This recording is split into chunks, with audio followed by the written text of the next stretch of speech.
Today's dish, Chhena Poda, which means charred cottage cheese, originated as a culinary accident. Let's make it gluten-free on Glutensure. But before we begin, a huge thank you for joining me here on Glutensure. And also a gentle reminder, if you haven't already, please subscribe to my channel.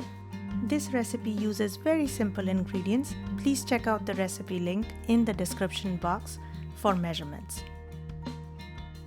You can use any nuts of your choice, and for flavor I've used cardamom. Place a pan on medium-high heat and add 1/4 cup water. This avoids the milk from sticking to the bottom. Now add 1 liter or 2 cups of milk into the pan and bring it to a boil. While waiting for the milk to boil, let's prepare a muslin cloth. So place a muslin cloth over a sieve on top of a mixing bowl. Also chop pistachios or any nuts of your choice and set aside. Okay, so now keep an eye on the milk and keep stirring occasionally to avoid the milk from sticking. As the milk comes to a boil, turn off the heat and then remove it. After the milk cools for about 2 to 3 minutes, dilute white vinegar with 1/4 cup of water and gradually add it to the milk while stirring. The milk starts curdling and the water starts turning green. Now we can stop adding the white vinegar mixture and add about 1 cup of water to stop the curdling. Transfer the curdled milk onto the muslin cloth and also add 1 more cup of water to wash away the acidic flavor of vinegar. Gently squeeze the muslin cloth to take out the excess water. We are not looking to drain the chhena completely dry like in the case of making rasagulla, but we want to get rid of the excess water just by squeezing it enough so that it stops dripping. In a mixing bowl, add the chhena, and if it is cool enough to touch, blend the chhena with your fingers to make sure there are no bigger lumps. As the chhena is nicely blended, add in the sugar in batches while the chhena is still warm. So in total, I used 1 tablespoon less than half a cup of sugar, but you can adjust it according to taste. Add the rice flour and mix it well. Ground cardamom or any other flavor of your choice. Give it a nice mix.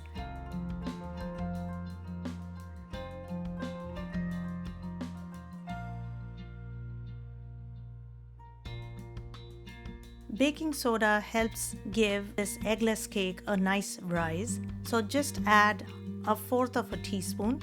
For extra flavor, add some saffron threads and mix it well.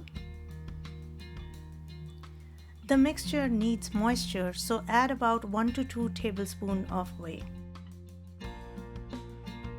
Now add any chopped nuts of your choice. I've used sliced almonds, pistachios and raisins. This helps give our Chhena Poda a very nice chewy texture. You can use cashews or any other nuts of your choice. Now I'm adding 1 tablespoon of ghee for a nice rich flavor.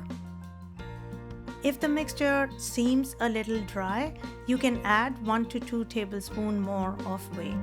The mixture is now ready to be baked. Scoop the mix onto a muffin tray lined with parchment paper. This recipe makes 5 large muffins. So just scoop it onto the muffin tray and then garnish it with chopped nuts. And then also sprinkle some sugar for that beautiful caramelized top. The muffins are now ready to be put into the oven. I'll be baking them in the oven at 350 degrees Fahrenheit for 35 to 40 minutes.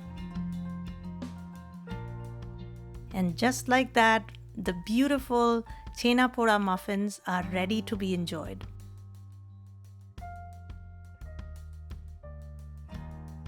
These absolutely gorgeous Chhena Poda muffins are full of protein and have a ton of flavor and texture. Enjoy it with your friends and family and let me know how it turned out. Please try this recipe and let me know in the comments below how this dish turned out. I can't wait to hear from you. Also, please like, share and subscribe to my channel.